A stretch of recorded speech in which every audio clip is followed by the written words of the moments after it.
샬롬, 6월 23일 이슬기도 오신 여러분 환영합니다. 우리 암송하고 시작하겠습니다. 갓난아기들 같이 순전하고 신령한 젖을 사모하라. 이는 그로 말미암아 너희로 구원에 이르도록 자라게 하려 함이라. 한 번 더 하겠습니다. 갓난아기들 같이 순전하고 신령한 젖을 사모하라. 이는 그로 말미암아 너희로 구원에 이르도록 자라게 하려 함이라. 베드로전서 2장 2절 말씀. 아멘. 오늘 우리가 살펴볼 말씀은 신명기 28장 20절에서 68절, 그리고 시편 119편 25에서 48절, 이사야 55장, 그리고 마태복음 3장입니다. 네 본문을 징계라는 관점에서 살펴보도록 하겠습니다. 신명기입니다. 하나님께서는 이스라엘 백성들에게 순종의 복과 불순종의 저주를 명확히 제시하셨습니다. 이는 하나님의 공의로운 성품을 보여주는 동시에 백성들이 올바른 선택을 할 수 있도록 도우시는 사랑의 표현이기도 합니다. 징계는요, 단순한 처벌이 아니라 하나님과의 언약 관계를 회복하기 위한 수단입니다. 우리가 하나님의 말씀에서 벗어날 때 하나님께서는 다양한 어려움을 통해서 우리를 부르시며 올바른 길로 인도하십니다. 이러한 징계를 통해 우리는 하나님의 주권을 인정하고 겸손히 그 앞에 나아가게 됩니다. 시편입니다. 시편 기자는 말씀에서 멀어졌을 때 경험하는 고난을 솔직하게 고백합니다. 하지만 이러한 어려움 속에서도 하나님의 말씀을 붙잡고 의지하는 모습을 보여주죠. 환경적 징계는 우리를 절망시키는 것이 아니라 말씀의 소중함을 깨닫게 하고 하나님께 더 가까이 나아가게 하는 도구입니다. 징계 가운데서도 하나님의 위로와 소망을 발견할 수 있는 것은 말씀을 통해서죠. 우리는 어려운 상황에서 하나님을 원망하기보다는 그것이 우리를 말씀으로 돌이키시려는 하나님의 사랑임을 깨달아야 하겠습니다. 마태복음입니다. 세례 요한은 회개하지 않는 바리새인들과 사두개인들에게 임할 수 있는 그 심판을 경고했죠. 진정한 회개는 입술의 고백뿐만 아니라 삶의 열매로 나타나야 합니다. 하나님 나라의 기준은 세상의 기준과 다르며 혈통이나 종교적 형식이 아닌 진실한 마음 변화를 요구합니다. 징계는 회개할 기회를 주시는 하나님의 마지막 경고라고 할 수 있어요. 우리는 자신의 의로움에 안주할 것이 아니라 지속적으로 회개하며 하나님의 뜻에 순종하는 삶을 살아야만 합니다. 하나님의 인내에는 한계가 있으며 우리는 지금 이 순간 회개하고 돌이켜야 하겠습니다. 이어서 이사야 55장 말씀으로 전하려고 하는데요. 여러분, 세상에 공짜가 없다는 말을 자주 쓰죠. 근데 요즘 이제 온라인이나 여러 가지 쇼핑 이런 데 해보면은 무료 배송, 무료 체험, 무료 쿠폰, 뭐 이런 광고들이 넘쳐납니다. 하지만 정말로 무료가 맞습니까? 결국 어딘가에서는 그 비용이 나와요. 무료 배송비는 상품 가격에 포함이 되어 있을 때가 많고, 무료 체험 후에는 자동으로 유료 결제가 시작이 되기도 하죠. 그래서 사람들은 이 공짜라는 말을 들으면 자동적으로 경계하게 됩니다. 특히 우리나라 사람들은 이 공짜 떡에는 뭔가 있다라고 배웠잖아요. 누군가 너무 친절하게 대하면 뭔가 팔아먹으려고 하는구나 이런 생각을 하게 되고, 좋은 일자리 소개시켜 준다고 하면 이거 뭐 혹시 다단계 아니야? 뭐 이런 의심을 하기도 하죠. 이런 세상에서 우리가 살다 보니까 하나님께서 값없이 주신다라고 하실 때에도 뭔가는 있겠지. 막 뭔가 그런 생각을 하게 된다라는 거예요. 오늘 우리가 함께 살펴볼 이사야 55장에서 하나님께서는요, 목마른 자들아 물로 나아오라. 돈 없는 자도 와서 사 먹으라. 값없이 와서 포도주와 젖을 사라고 말씀하십니다. 이 말씀을 처음 들은 이스라엘 백성들도 우리랑 똑같았을 거예요. 아, 정말 값없이 주신다고? 그럼 나중에 뭘 요구하시려고? 하지만 하나님의 값없이는 세상이 말하는 무료와는 완전히 다른 거예요. 세상의 무료는 나중에 더 많은 것을 얻기 위한 미끼죠.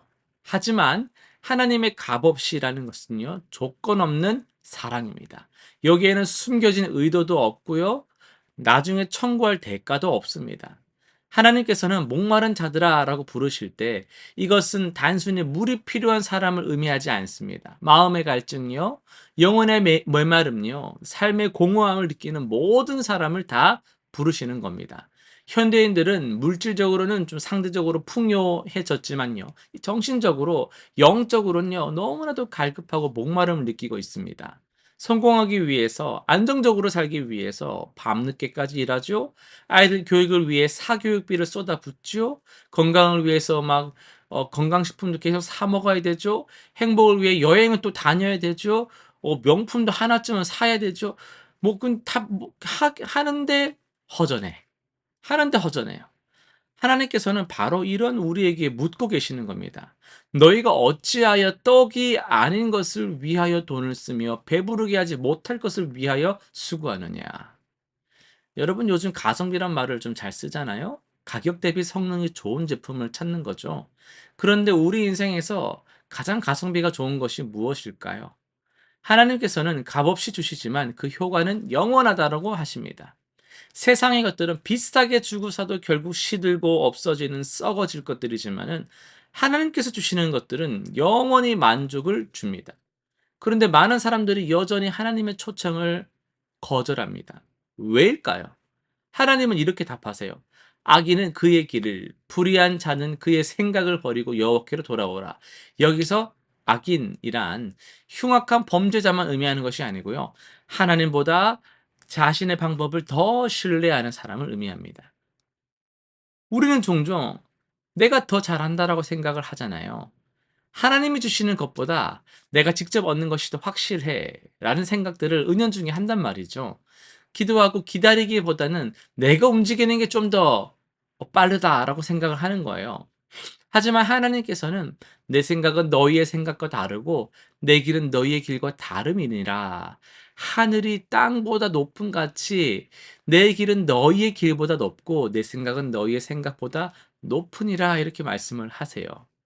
여러분 아이가 아플 때 병원에 가는 것과 집에서 인터넷으로 검색해서 자가 치료하는 것 중에 뭐가 더 안전하겠습니까? 당연히 전문의에게 맡기는 것이 좋죠. 우리 인생도 마찬가지입니다. 우리보다 훨씬 더 높은 차원에서 인생 전문가, 모든 것을 기획하시고 다스릴 수 있는 하나님께 맡기는 것이 가장 지혜로운 선택입니다. 하나님의 말씀 헛되이 돌아오지 않습니다. 내 입에서 나가는 말은 헛되이 내게 돌아오지 아니하고 나의 기뻐하는 뜻을 이루며 내가 보낸 일에 형통하리라 이렇게 하셨잖아요. 하나님의 약속은 100% 성취됩니다. 세상의 약속은 환경 조건이 바뀌면 취소되기도 하지만 하나님의 약속은 변함이 없습니다. 때로는 하나님께서 우리가 의지하던 것들을 막 흔드실 때가 있죠. 건강도 흔드실 때가 있고, 직장도 흔드실 때가 있고, 관계도 흔드실 때가 있고, 여러 가지 경제적 안정도 흔드실 때가 있어요. 이런 것들이 흔들릴 때 우리는요, 당황합니다. 되게 밀접한 것들이거든요. 하지만 이것이 바로 하나님의 선한 징계입니다. 우리가 진짜로 의지해야 될 분이 누군지를 그 주파수 한번 제대로 맞추라는 거예요. 정렬 한번 새로 하라는 거예요. 정말로 나에게 만족을 주는 것이 무엇인지를 깨닫게 하시려는 사랑의 표현으로 우리는 받아들여야 합니다. 여러분, 우리가 몇 년 전에 코로나 팬데믹을 겪으면서 많은 사람들이 깨달았잖아요. 내가 정말 중요하다고 생각했던 것들이 사실 그렇게 중요하지 않구나. 진짜 소중한 것은 따로 있구나. 가족과 함께하는 시간, 건강, 그리고 하나님과의 관계가 얼마나 소중한지를 새삼 깨달았던 시간들이었습니다. 사랑하는 성도 여러분, 하나님께서는 지금도 우리를 부르고 계십니다. 목마른 자들아, 나에게로 오라. 더 이상 배부르게 하지 못할 것을 위해 수고하지 말고 참된 만족을 주시는 하나님께 나아오시기 바랍니다. 하나님의 값없이에는 정말로 숨겨진 조건이 없습니다. 오직 사랑만 있을 뿐이죠. 하나님의 생각과 길이 하나님의 생각과 그 길이 우리보다 높으시니까 겸손히 그분께 맡길 때 참된 복을 경험하게 될 줄로 믿습니다. 실천상 세 가지 한번 정리해 볼게요. 첫 번째는 진짜 갈증을 찾는 건데요. 이번 주에 내가 정말로 갈망하고 있는 것이 무엇인지를 내가 원하는 게 뭔지를 솔직하게 한번 점검해 보고 하나님께 가져가서 기도로 해결책을 구해 보시기 바랍니다. 두 번째, 하나님 방식을 선택하는 건데요. 어려운 결정을 내려야 되는 순간에 내 방법, 그리고 하나님의 방법 중에 어떤 것을 선택해야 될지를 기도로 분별하면서 하나님의 뜻에 순종하게 되는 시간 가져보시길 바라고요. 세 번째는 말씀의 능력을 체험하는 건데요. 매일 성경을 읽으면서 하나님의 약속 한 구절을 선택해서 암송하면서 그 말씀이 내 삶에서 어떻게 이루어지는지를 경험해 보시기를 바랍니다. 기도하고 마치겠습니다. 하나님 아버지, 값없이 주시는 은혜에 감사드립니다. 때로는 세상의 방식이 좀 더 끌리고 확실해 보이지만은 하나님께서 우리에게 주시는 길이 가장 좋은 길임을 믿습니다. 목마른 영혼으로 아버지께 나아가며 아버지의 생각과 그 길을 따라가는 그 살아가는 지혜를 허락하여 주시옵소서. 예수님의 이름으로 기도드립니다. 아멘.